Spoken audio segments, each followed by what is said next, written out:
ڈرامے کی next episode میں آپ لوگ دیکھیں گے کہ کس طرح سے اسود عائشہ سے کہتا ہے کہ میں کسی کا احسان نہیں مانتا کیونکہ مجھے اس چیز کی عادت نہیں ہے، لیکن پھر بھی تم نے میری ماما کے لیے جو کچھ بھی کیا ہے میں تمہارا احسان مند ہوں، اور ساری زندگی بھی تمہارا یہ احسان اتارنا چاہوں تو نہیں اتار پاؤں گا۔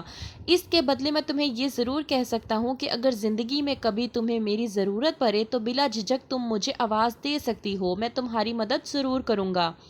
عائشہ اسود کے جواب میں کہتی ہے کہ مجھے آپ کی مدد کی کوئی ضرورت نہیں ہے، بے شک اللہ بڑی مدد کرنے والا ہے، اور اگر مجھے کبھی کسی چیز کی ضرورت پڑی بھی تو میں آپ کا احسان ہرگز نہیں لوں گی۔ اس بات پر پڑ جاتا ہے اسود سوچ میں کہ عائشہ نے یہ کیا بات کی ہے۔ دوسری طرف عائشہ نے یاسمین کے دل میں پوری طرح سے گھر کر لیا ہے۔ یاسمین تو پوری طرح سے عائشہ کے صدقے واری جاتی ہے، اس کا بس نہیں چلتا کہ اپنے گھر میں ہی عائشہ کو بٹھا کے رکھ لے، اور یہ بات انوشی اور ثانیہ کو پوری طرح سے کھٹک رہی ہے کیونکہ ثانیہ جانتی ہے کہ عائشہ نے کس طرح سے یاسمین کے دل میں گھر کر لیا ہے، اور اس کو گھر میں جگہ بنانے میں زیادہ دیر نہیں لگے گی۔ اس کو فکر لگ گئی ہے اپنی بیٹی انوشے کی، کیونکہ ثانیہ بھی بہت اچھے طریقے سے جانتی ہے کہ اس کی اپنی بیٹی ثانیہ بہت ہی بدتمیز، بدلحاظ اور کسی کی بھی پرواہ نہ کرنے والی ہے، اور وہ بہت ہی بدتمیزی سے ہر کسی سے بات کرتی ہے، اسے یاسمین کا بھی کوئی خیال نہیں ہے۔ عائشہ کے لیے یاسمین کا پیار اس کے دل میں اس قدر گھر کر گیا ہے کہ وہ اب اسود کی منگنی انوشے سے توڑ کر کرنا چاہتی ہے عائشہ کے ساتھ منگنی، تاکہ عائشہ کو اپنے گھر لا کر اسے اپنی بہو نہ بنا کر بلکہ اپنی بیٹی بنا کر اپنے پاس رکھ سکے۔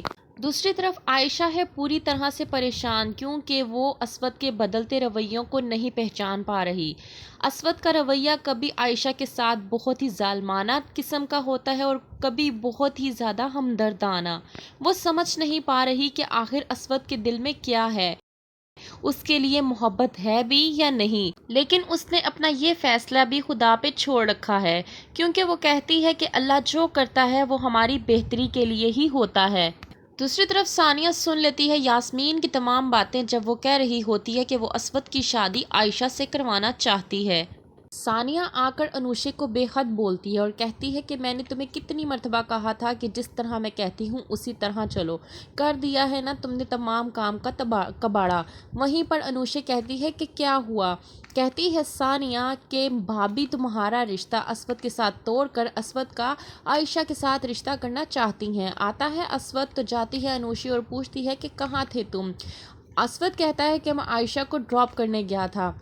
آ جاتا ہے انوشے کو غصہ اور کہتی ہے کہ عائشہ کو ڈرائیور بھی چھوڑنے جا سکتا تھا، تم آخر کیا لینے گئے تھے؟ کیا انوشے کو سمجھ آ رہی ہے کہ اسود کے دل میں بھی عائشہ کے لیے محبت اجاگر ہو چکی ہے پوری طرح سے؟ کیا ہوگا آگے اب مزید دیکھنے کے لیے دیکھتے رہیے ڈرامہ سیریل ام عائشہ۔